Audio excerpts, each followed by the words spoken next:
Hello, gentlemen. My name is Greg McCloskey from ForexLive.com. Today's date is April 28th, 2016. I'm going to take a look at the sterling versus US dollar. Quick look at it from a technical perspective. What do I see here on the daily chart? I'm looking at the daily chart here for this currency pair. And if we take a look at this blue line right here, this blue line represents the 100-day moving average. And in trading this week, 1, 2, 3, 4 trading days, today's the fourth trading day, we've seen the price move and close above that 100-day moving average for the first time since going back here, back to the month of September, was the last time the market price traded above that 100-day moving average. It was actually only one day here. The other 2 days closed below, and all these days right here where the market tried to move above that 100-day moving average, it failed, started to move higher. It really wasn't until going back to August where the market had traded for a number of trading days above that 100-day moving average. So getting it back above it here in the month of April is a step in the right direction, even though it's way lower than it was way up here. But that gives the market some further upside potential should it stay above that 100-day moving average. And that's what it's been doing in trading here this week. If we close where we are right now, we would close today at the highest level going back to, well, I guess back to these days right here, because the price is currently above this high that occurred in February. So it would probably go back to, well, I guess let's stay right here. January 5th, the last time the price closed at this high level right here. Now, as you can see, we do have some resistance up ahead. That resistance comes against not only the high price that we saw in February, but the 38.2% retracement. What is that of? That's of this move from this high going back to June 2015 to the low that we saw in February. The 38.2% retracement comes in at 146.34. This high right here comes in at 146.67. And as you can see on Tuesday's trade, the market went a little bit above the 34 level, but a little bit below the 67 level.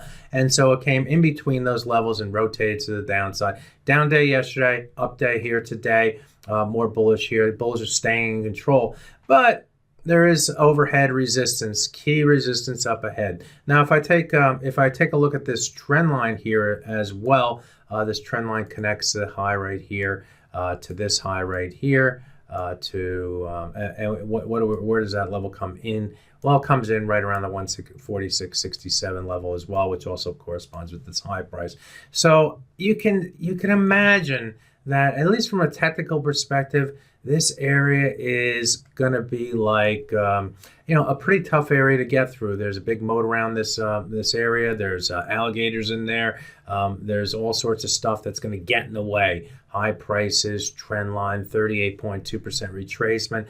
It's a tough nut to crack, as they like to say. And so I would expect that if the market should move higher here in trading, that we're going to get some sellers against that area.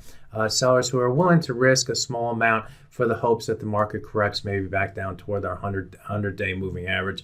And they're able to risk a little to make more than a little on that trade. Now, those same traders will likely trigger stops if the price should move above it.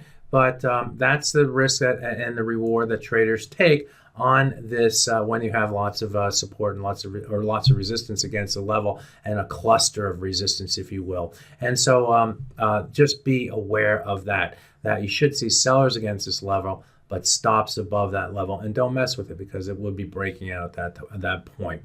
Now, is there anything on the hourly chart that might suggest that we have further upside potential, or perhaps the 5-minute chart? And if we take a look at the hourly chart and go back in time and look at the